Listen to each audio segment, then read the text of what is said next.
মেঘালয়ের ক্ল্যারিয়েটের কাছে খনি দুর্ঘটনায় বাড়ছে মৃতের সংখ্যা। অব্যাহত এনডিআরএফের উদ্ধার অভিযান। ঘটনায় শোক প্রকাশ করেছেন প্রধানমন্ত্রী নরেন্দ্র মোদী। এক্সপোস্টে প্রধানমন্ত্রী নিহতদের পরিবারকে এককালীন 2 লক্ষ টাকার আর্থিক সহায়তা ঘোষণা করেছেন।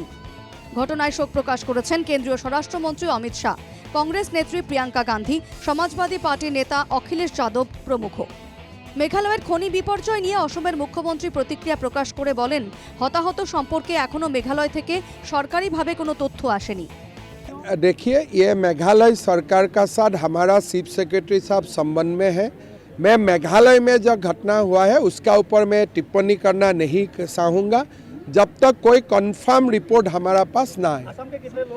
मैं बताऊँ ना, जब तक कंफर्म रिपोर्ट हमारा पास नहीं आएगा, अभी भी रेस्क्यू चल रहा है, तब तक मैं कुछ बताना मेरे लिए उचित नहीं। এদিকে মেঘালয়ের মুখ্যমন্ত্রী কনরাড সাংমা ঘটনার উচ্চ পর্যায়ের তদন্ত ঘোষণা করেছেন। About 18 people are reported dead because of this blast. One person is injured and has been shifted to the Yalong Civil Hospital. One SDRF team and several personnel from NDRF are already at the site. Our police department also is at the site.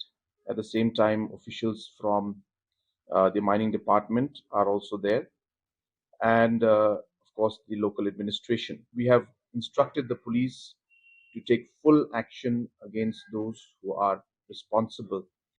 মেঘালয়ের মন্ত্রী এল রিম্বাই সংবাদ মাধ্যমকে জানান, শুক্রবার দুপুর পর্যন্ত 19টি মৃতদেহ উদ্ধার হয়েছে। পাশাপাশি তদন্তে নেমেছে স্থানীয় প্রশাসন। ইতিমধ্যে গ্রেফতার করা হয়েছে 2 জনকে।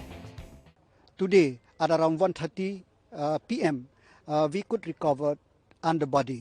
So the total death is 19 and 8 is injured as of now. The identity of those who died could not be established as of now, and the identity of those who are injured also could not be established. Investigation is going on, and more importantly, 2 persons have been arrested during the investigation.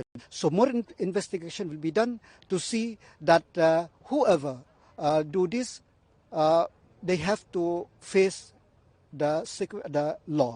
So this is the only thing update I just want to say right now. অবৈধ কয়লা খননের সঙ্গে যারা জড়িত তাদের বিরুদ্ধে কড়া পদক্ষেপ নেবে মেঘালয় সরকার, আশ্বাস এল রিম্বাইয়ের। কিন্তু প্রশ্ন হলো, এই ঘটনা প্রথম নয়। এর আগেও খনি দুর্ঘটনায় মৃত্যু হয়েছে বহু শ্রমিকের, কিন্তু আজ পর্যন্ত অবৈধ কয়লা খনন বন্ধ করতে পারেনি মেঘালয় সরকার। Bureau report, NKTV Bangla.